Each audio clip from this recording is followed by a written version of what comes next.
limitation de vitesse en ville, c'est 50 km/h. On fait un crash test à 50 km/h. Je préviens tout de suite, ça peut être traumatisant pour les jeunes enfants. Donc c'est sous la responsabilité des parents de les faire assister à ça. On est sur un accident de la route avec un 2 roues, vous allez voir, il se passe des choses qui peuvent être traumatisantes. Donc attention aux jeunes enfants. Les consignes de sécurité, c'est on reste bien sur le bord, parce que la voiture, le cascadeur arrive de là-haut, donc il va prendre le virage pour percuter le 2 roues. Donc c'est pour ça qu'on vous a demandé de vous mettre à des endroits où vous ne risquez rien, puisque le scooter va être projeté.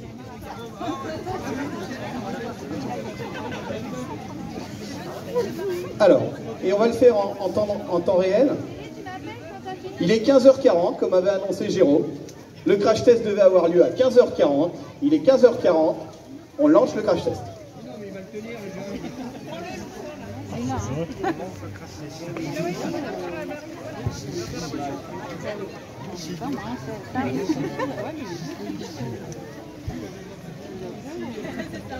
Ouais, j'espère que tu vas pas avoir peur, tu recules.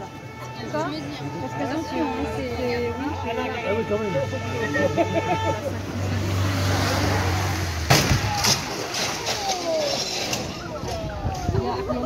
Je viens de démarrer mon chronomètre, 15h40, un accident de la circulation routière vient d'avoir lieu.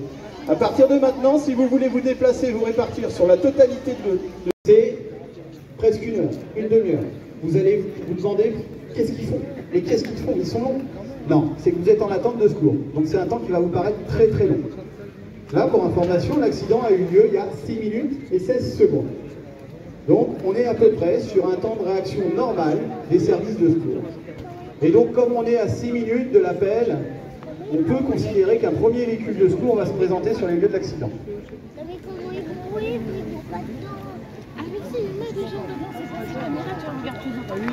Ça, c'est pas les pompiers, ça. Ça, c'est la gendarmerie, ça. Est-ce que je reconnais les deux tons? Et la gendarmerie, ils vont venir là, ils vont regarder. Alors, le premier véhicule de secours que vous allez voir apparaître, qui est arrivé sur les lieux, on est dans un secteur plus ou moins rural, ça va être une équipe de gendarmerie. Alors, ça peut vous paraître bizarre que je parle de secours pour les gendarmes. Eh bien, détrompez-vous, sur les accidents de la route, les gendarmes, c'est pas de la répression, c'est de la sécurité. Et j'irai même plus loin, c'est de la sécurité pour les pompiers, c'est de la sécurité pour les utilisateurs de la route, et c'est de la sécurité pour les victimes. Et tout de suite, ils ont mis leur véhicule en protection, puisqu'on est en sortie de virage. Donc le véhicule de la gendarmerie s'est arrêté avant le virage. Et là, tout de suite, les gendarmes, qu'est-ce qu'ils vont faire? Eh bien, ils vont porter secours. Ils ne vont pas mettre des contraventions, ils vont porter secours. C'est-à-dire que dans un premier temps, leur rôle, ça va être de sécuriser les lieux de l'accident, en faisant, entre guillemets, la circulation, pardon, et vous protéger. C'est-à-dire que là, il y a un accident, il faut le signaler. Donc, pour le signaler, c'est les services de gendarmerie qui vont sécuriser les lieux de l'accident. Oui, mais ça te gêne, ça, non? Donc, de part et d'autre de l'accident, hein, on a des gendarmes des deux côtés de l'accident, dorénavant. Donc, déjà, il y a une première étape qui est franchie.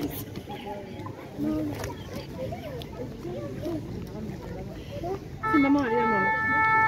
Et là, regardez, il y a même un gendarme qui va porter secours, il va voir la victime dans quel état elle est. Parce que les gendarmes, ils sont aussi formés en secourisme quand même.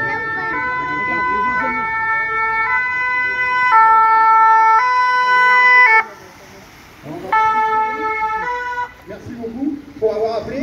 Sans témoin, pas de secours. Sans secours, pas de vie sauvée. Le premier véhicule sapeur-pompier qui se présente sur le lieu de l'accident, c'est l'ambulance. L'ambulance sapeur-pompier armée par 3 personnels qui vont prendre en charge la victime et traiter ses blessures. Donc 3 personnels, un chef d'agré et 2 équipiers. 2 équipiers, sont 4. Voilà.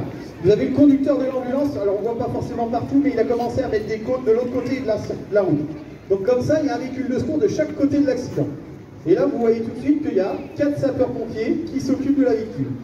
On a un sapeur-pompier qui est monté dans la voiture, tout de suite, pour s'occuper de la victime. Dans notre jargon, on l'appelle l'écureuil. C'est le sapeur-pompier qui est soit le plus petit, le plus fin ou le plus agile. Il va prendre en charge la victime du début à la fin de l'intervention dorénavant. Donc là, on est à 9 minutes 28 depuis l'accident, et la victime est prise en charge.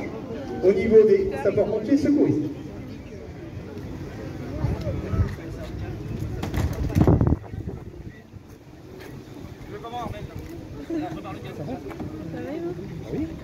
Donc là, vous pouvez voir, la victime elle est prise en charge. Donc les blessures sont traitées par les secouristes avec du matériel de premier secours, c'est-à-dire que même si jamais il y avait des détresses vitales, les sapeurs-pompiers sont aptes, sont habilités et sont formés pour traiter ces détresses vitales.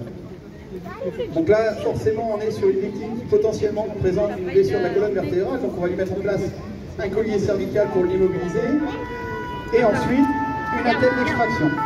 Regarde là-bas, là-bas. C'est un gros camion celui-là. Celui-là, il va couper la voiture. Et ben vas-y, on peut sortir là. Comme on est sur un accident de la circulation routière et qu'il y a d'autres usagers de la route qui peuvent encore utiliser la route et que la victime est légèrement coincée dans le véhicule, on a un véhicule de secours routier qui vient de se présenter et qui lui aussi s'est positionné de l'autre côté. Donc la voiture, l'accident est aujourd'hui entouré par les deux véhicules de sapeurs-pompiers. Et le secours routier, lui, va faire de la protection du balisage. Le chef d'agré de l'ambulance et le chef d'agré du secours routier rentrent en contact alors que l'équipe médicale arrive. Le chef d'agré de l'ambulance et le secours routier se rendent en contact afin de déterminer ensemble la méthode qui va être utilisée pour sortir la victime en fonction de son état de santé. La victime, elle, du coup, elle va être prise en charge par l'ambulance et le médecin et une infirmière du SAMU. Et là, vous voyez les deux chefs d'agré qui sont en train de finaliser leur manœuvre et de décider ensemble comment travailler sur la victime. Ensuite, ils vont retourner chacun à leur équipe respective, qui vont travailler d'un commun accord, en parallèle, mais toujours dans l'intérêt de la victime. Donc là, l'équipe médicale arrive, donc on a un médecin sapeur-pompier, une infirmière du SAMU, qui eux vont prendre la victime en charge médicalement parlant. C'est-à-dire que maintenant, ce sont des gestes médicaux qui vont être réalisés. Vous allez voir, la victime va être prise en charge, elle va avoir une perfusion qui va être posée. Toujours un point, le médecin avec le chef d'agré de l'ambulance qui lui rend compte. Et une perfusion va être posée, un scope va être posé, de manière à pouvoir surveiller l'état de la victime pendant toute la durée de l'intervention. En parallèle, les personnels du secours routier sont en train de mettre en place du balisage, de la protection incendie, et comme vous pouvez le voir sur le gros véhicule qui se situe à proximité de moi dans le virage, il y a un mât d'éclairage. Alors le mât d'éclairage, vous pouvez vous demander quel intérêt en pleine journée. Eh bien, détrompez-vous, dans des campagnes, sur les routes vallonnées par exemple, l'intérêt du mât, c'est que même si jamais vous êtes dans le creux d'un vallon, et bien le mât, c'est la première chose que vous allez voir. Le mât, il est éclairé et il a un gyrophare aussi. Ce qui veut dire que si jamais un jour vous voyez un mât au loin, attention, au pied du véhicule, il y aura sûrement un accident. Donc c'est un moyen de protection.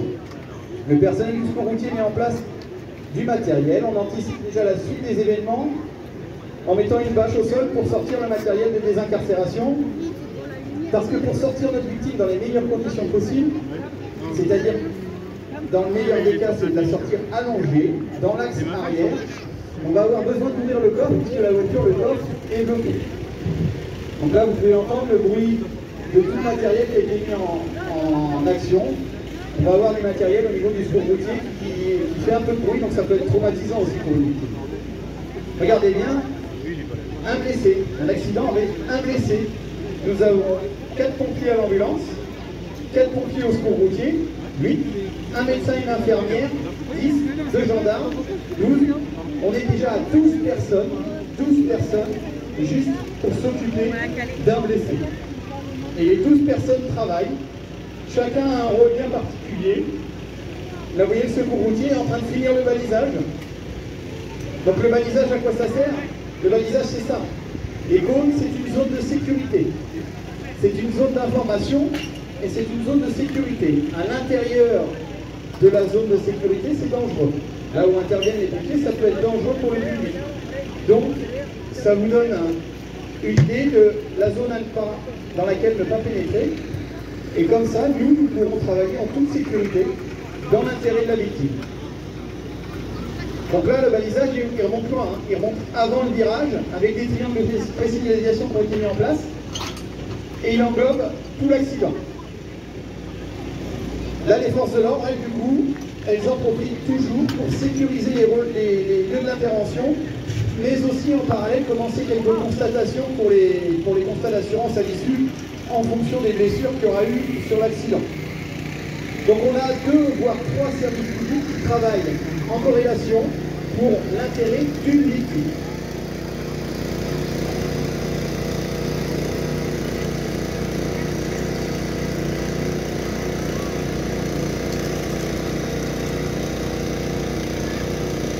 Il est 15h55. L'accident a eu lieu il y a 15 minutes du coup. Et là, la victime, elle est totalement prise en charge. Elle est prise en charge par l'équipe secouriste et l'écureuil qui est toujours en contact de la victime. Son rôle est hyper important puisque l'écureuil, c'est lui qui est au contact de la victime et qui va la surveiller tout au long de l'intervention. Et l'ensemble du personnel est à son écoute. C'est-à-dire que si jamais la victime a un état de santé qui s'aggrave, il va nous signaler et on arrêtera tout ce qui se passe pour s'occuper de lui et mettre en œuvre tous les moyens secouristes et médico-secouristes nécessaires pour stabiliser son état, voire l'améliorer. Le balisage étant réalisé, la sécurité incendie aussi, vous verrez, il y a des extincteurs qui ont été mis à proximité du véhicule. On attaque, avant de sortir la victime, on attaque en phase de calage. Alors le calage, il est hyper important aussi, puisque si jamais on monte dans la voiture, on bouge la voiture. Si on bouge la voiture, on bouge la victime. Et bouger la victime, ça veut dire, attention, on peut augmenter ses blessures. Donc le calage va faire qu'on immobilise, on neutralise les suspensions du véhicule. Et vous verrez tout à l'heure l'intérêt que ça a, puisque tout à l'heure, on va avoir plusieurs pompiers qui vont monter dans ce véhicule afin de sortir la victime dans les meilleures conditions. Alors le médecin sapeur-pompier, lui, vous allez voir, à un moment ou à un autre, il devrait prendre contact avec son téléphone auprès de la régulation médicale du SAMU pour rendre compte de l'état de santé de la victime et déjà anticiper le lieu d'évacuation de la victime. 16 minutes 47, la victime, on connaît tout. On sait dans quel état elle est, on sait quelles sont ses blessures. Et du coup, on peut commencer à rendre compte. Alors, pendant qu'on prépare l'évacuation de la victime sur le centre hospitalier, le personnel du secours routier ils sont en train de filmer le pare-brise arrière. Alors, pourquoi on filme le pare-brise arrière? N'oubliez pas qu'il y a une victime dans cette voiture. La victime, comme on va être obligé d'ouvrir le coffre avec du matériel qui est ici devant, sur le parc à l'intérieur, on risque d'exploser la vitre arrière. Le risque d'exploser la vitre arrière, c'est d'envoyer du verre partout dans la voiture et sur la victime. Donc, en filmant ce pare-brise, même si jamais le verre éclate, il restera collé et du coup, on ne mettra pas de verre sur la victime. Là, ce qui est intéressant, c'est que le chef d'ambulance et le médecin, toujours en communication, tous les deux, travaillent ensemble. La responsabilité médicale incombe au médecin, la responsabilité de l'intervention au chef d'AG du VSR. Et du coup, les trois sont toujours en train de discuter parce qu'on surveille la victime et si jamais l'état de santé de la victime s'aggravait, il y aurait une autre solution plus rapide à mettre en place pour la sortir le plus rapidement possible. Donc là, la partie désincarcération en elle-même va avoir lieu. On va ouvrir le coffre afin de pouvoir sortir la victime par le coffre, par l'arrière du véhicule.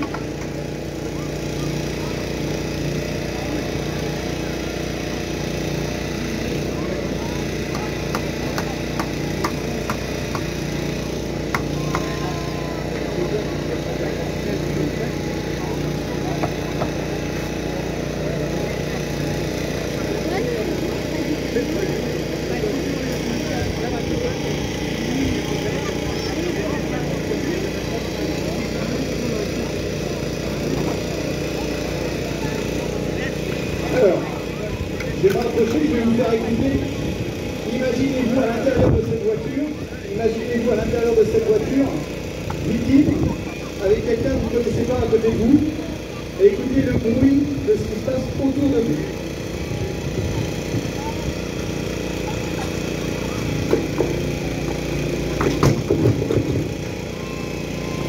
Alors, c'est une action rapide, c'est du matériel très puissant. Et là, le gros claque que vous avez entendu, vous avez vu en direct. La victime, n'oubliez pas, elle ne voit pas ce qui se passe puisque ça se passe dans son dos. Et c'est aussi le rôle de l'écureuil, de lui expliquer quels sont ses bruits, qu'est-ce qu'on fait, pourquoi on fait ça, et lui expliquer ce qui va se passer. Et là, au niveau de l'ambulance, on anticipe encore et toujours la sortie de la victime. Donc on prépare déjà le brancard pour ne pas avoir à attendre une fois que la victime sera sortie. Donc tout se prépare, tout est anticipé. À chaque phase, on anticipe la phase suivante. Et regardez bien, tout le personnel est actif. C'est-à-dire que, je rappelle, un blessé sur un accident à 50 km/h, 12 personnes qui s'activent autour pour la sortir et lui donner un maximum de chances de survie ou de bon rétablissement.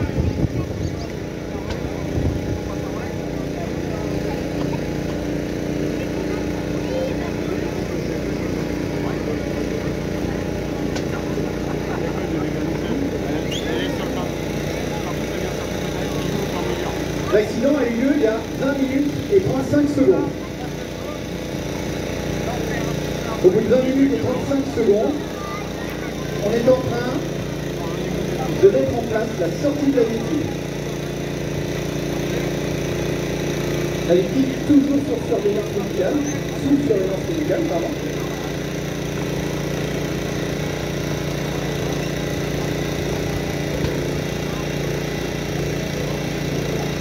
Et vous découvrirez quand elle sort le corset d'extraction qui a été posé, donc ça on ne le voit pas beaucoup, pas forcément, puisque c'est quelque chose qui se passe à l'intérieur du véhicule. Et les 4 personnels de l'ambulance, en parallèle du travail du secouriste et du médecin, ils ont posé un corset d'extraction. Donc c'est un corset qui permet d'immobiliser la victime en position assise et surtout de préserver sa colonne vertébrale et ses cervicales. Et c'est ce qui va permettre aussi de la sortir dans des conditions optimales.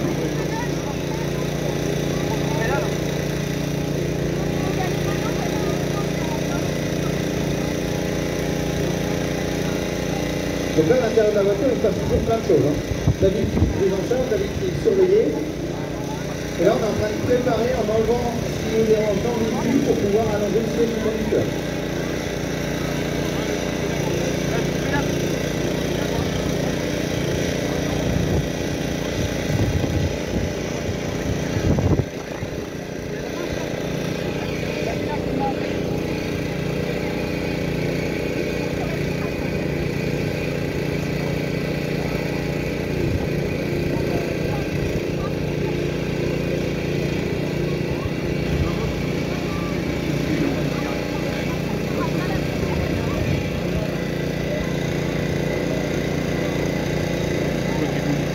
Alors comment réagir, il y a toujours des... En fait, ce qui se passe, c'est qu'on est emmêlé par les appuis-têtes arrière. Donc comme les appuis-têtes arrière vont nous gêner pour sortir la victime, c'est pas grave. On a tout ce qu'il faut comme matériel. Regardez, il y a des matériels qui arrivent en plus, afin de couper les appuis-têtes tout simplement pour pouvoir sortir la victime tranquillement. Donc tout à l'heure, on s'est servi d'un écarteur hydraulique. On travaille avec une pression de 350 bars. On s'est servi d'un écarteur pour ouvrir le corps. Maintenant, on a une cisaille pour couper les appuis-têtes et pouvoir sortir la victime allongée confortablement. Tout ce temps, tout ce temps des incarcérations que nous semblent long pour la victime, long pour les témoins des interventions.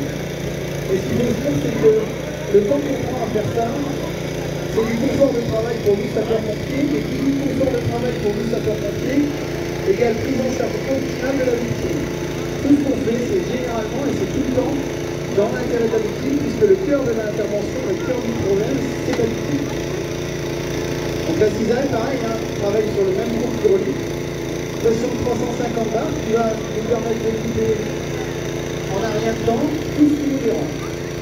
Et pendant ce temps-là, la victime est toujours sous la surveillance du médecin, de l'infirmière, de l'écureuil. Là, vous voyez, sur le toit de la voiture, il y a une perfusion qui a été posée. Donc là, il faut dire que la victime, médicalement parlant, a été totalement prise en charge. C'est ce qu'on appelle la prise en charge pré-hospitalière. Donc c'est l'hôpital qui se déplace auprès de la victime. Et qui permet de faire déjà les médicaments pour la douleur. On traite la douleur. Et puis on traite les détresses. On a tout ce qu'il faut, toutes les équipes médicales, que ce soit sapeurs-pompiers ou SAMU, ont tout ce qu'il faut dans leur véhicule pour prendre en charge médicalement parlant les détresses vitales, la douleur, et faire que notre victime, alors je ne veux pas dire qu'elle ait un bon souvenir de son accident, mais au moins qu'elle n'ait pas un traumatisme qui dure trop longtemps dans le temps. Et en fait, les incarcérations se passent à l'intérieur du véhicule, on va pas enlever la banquette qui nous dérange.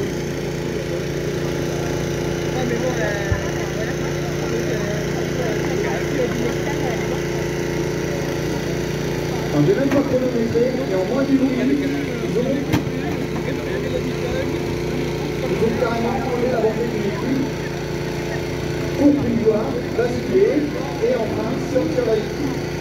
Alors la phase de sortie, généralement, c'est une phase qui est assez rapide parce que tout le matériel est déjà prêt à proximité. Le brancard à la planche, vous avez une planche orange qui va vous servir.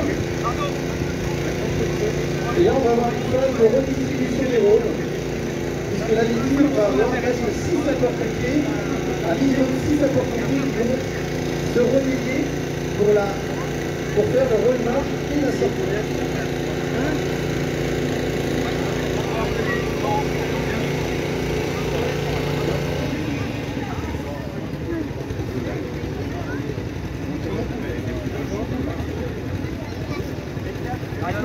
La partie des incarcérations étant terminée, vous allez voir le personnel du secours routier, donc on a coupé le bruit du moteur, déjà ça fait du bien. Et vous allez voir le personnel du secours routier va se mettre à disposition du personnel de l'ambulance pour sortir la victime. Parce que déjà à 3 ou 4 ambulances, c'est peu et c'est pas assez pour sortir correctement la victime. Donc là ils vont se mettre à disposition, ils vont s'alléger, donc ils ont enlevé leur casque, ils vont mettre des gants de secours à personne et ensuite ils vont se positionner pour sortir la victime et la mobiliser un minimum afin de préserver l'intégrité de cette victime.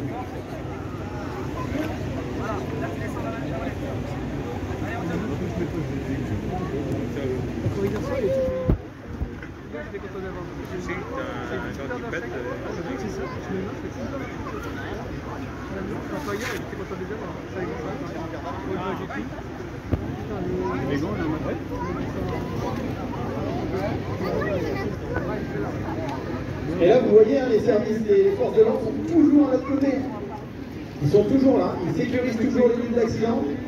Et même parfois, ils nous aident. Parfois, on a besoin d'eux parce qu'on n'est pas assez sur intervention, les conditions ne sont pas favorables et ils peuvent nous aider à nous amener du matériel. C'est pour ça que je vous dis que sur les accidents de la route, c'est des partenaires essentiels et totalement indispensables.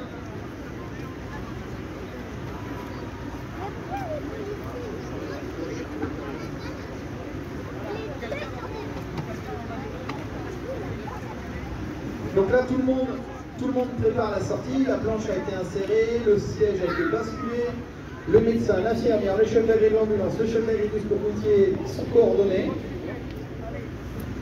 Et la sortie de la victime, vous allez voir, c'est quelque chose qui est assez rapide. 27 minutes 50 que l'accident a eu lieu. La victime est prête à être sortie. Alors vous comprendrez aussi, une fois qu'elle sera sortie, vous comprendrez pourquoi il y a besoin d'autant de personnel, parce que vous allez voir, la victime, je vous répète, elle est scopée, elle est perfusée. Donc il faut faire suivre tout ce matériel.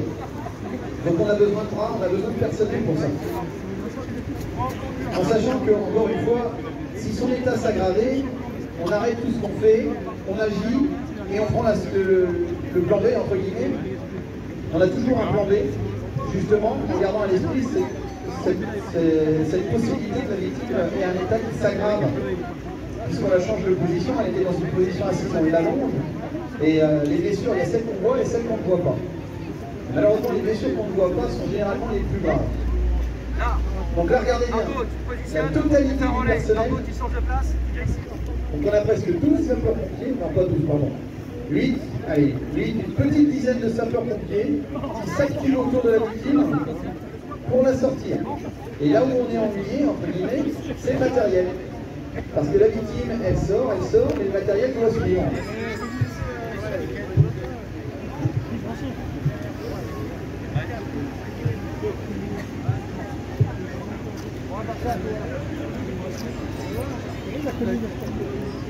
Alors, là on a un photographe sapeur-pompier, d'ailleurs j'en profite pour parler du photographe. Vous voyez ce photographe sapeur-pompier qui prend des clichés. Sur intervention, ça arrive aussi. Alors, Ces photos, elles servent à plusieurs choses. Premièrement, à communiquer auprès des réseaux sociaux sur le site du site pour montrer nos interventions. Et ça nous sert aussi en formation à l'issue lorsqu'on fait des retours d'expérience sur des interventions particulières. Quand on a la chance d'avoir les photographes, ça nous permet de regarder la technicité, des détails qui nous ont peut-être ennuyés sur intervention et pouvoir former nos jeunes sapeurs-pompiers, alors JSP, mais aussi nos jeunes sapeurs-pompiers en fonction, qui n'ont pas forcément vécu une intervention comme ça. Donc la cellule de communication nous sert aussi à ça. Voilà, la victime, vous allez voir, en très peu de temps, elle devrait sortir de la voiture avec tout le matériel qui nous permet de la surveiller. Et on va la diriger vers le brancard. C'est l'avant-dernière phase sur un accident de la route. Vous avez vu? Ils sont 4, 5, 6, 7 autour. Tu prends bien? Ouais, c'est bon. Ils sont 7 autour pour la brancarder et l'emmener sur le brancard. Sur le brancard, on va encore faire une phase. On va retirer les accessoires d'extraction pour pouvoir la coquiller, l'immobiliser totalement et la transporter, encore une fois, dans les meilleures conditions. Là, vous voyez, la gendarmerie, maintenant, à aucun moment, elle est venue nous déranger sur la phase de sortie. Ils ont attendu qu'on ait sorti la victime de la route pour pouvoir commencer à faire des marquages au sol pour les constatations. C'est bien ce que je disais, leur priorité, c'est pas la répression, c'est pas venir chercher les torts, c'est bien l'intérêt de la victime. Néanmoins, il faut quand même qu'ils fassent ces constatations pour que les assurances après décident les résultats donnés. Et donc la priorité, c'est toujours la victime. Donc là, vous voyez la victime, l'ensemble du personnel présent sur les lieux d'intervention s'en occupe. On est en train de la coquiller, c'est-à-dire qu'on est en train de l'immobiliser totalement, de rigidifier un matelas autour d'elle pour qu'elle ne puisse plus bouger pendant le transport. Et ce qui réservera encore une fois l'intégrité de sa colonne vertébrale, qui est pour nous quelque chose de très important, puisque la colonne vertébrale, si elle est atteinte, on peut aller jusqu'à une paralysie totale. Donc il faut absolument prendre toutes les précautions nécessaires, et c'est pour ça qu'on est aussi nombreux sur des interventions. Et encore une fois, je le répète, mais accident à 50 km/h. Et c'est pas parce qu'on est qu'à 50 km/h qu'on n'est pas à l'abri d'avoir des lésions graves sur un accident de la route.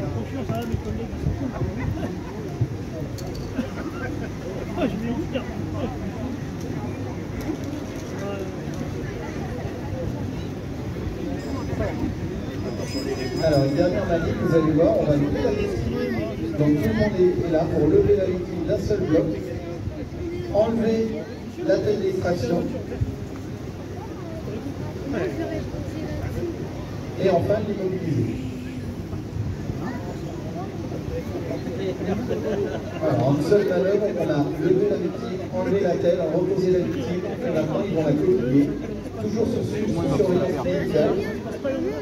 Tout le monde travaille main dans la main.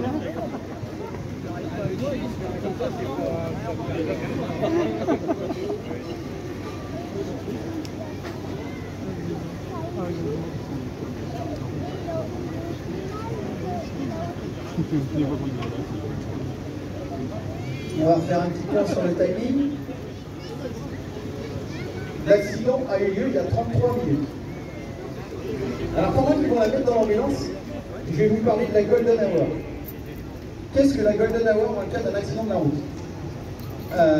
Il faut savoir qu'une victime, pour lui donner un maximum de chances de survie ou de temps de rétablissement, il faudrait qu'elle soit prise en charge dans un milieu hospitalier moins d'1 heure après son accident. Donc la Golden Hour, cette heure-là est hyper importante et pour nous c'est un point d'honneur de sortir la victime idéalement d'une façon optimale afin qu'elle arrive dans un milieu hospitalier en moins d'1 heure. Parce que l'équipe médicale qui est présente, c'est bien, je vous rappelle, l'hôpital qui vient à la victime, mais on ne peut pas faire de scanner, on ne peut pas faire de radio sur intervention. Donc, il faut absolument que le scanner soit réalisé en moins d'1 heure après l'impact. Là, on est à 34 minutes d'intervention, 34 minutes après l'accident. La victime va rentrer dans l'ambulance afin d'être transportée sur un milieu hospitalier. On peut estimer que le transport va durer 10 à 15 minutes.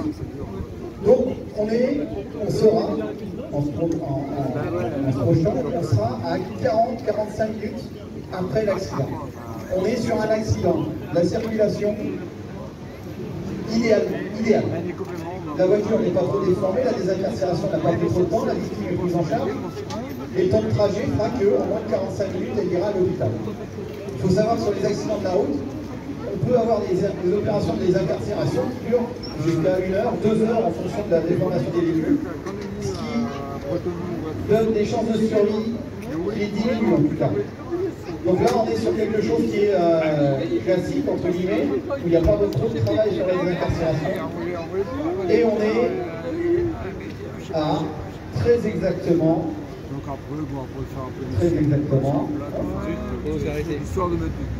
35 minutes après l'accident.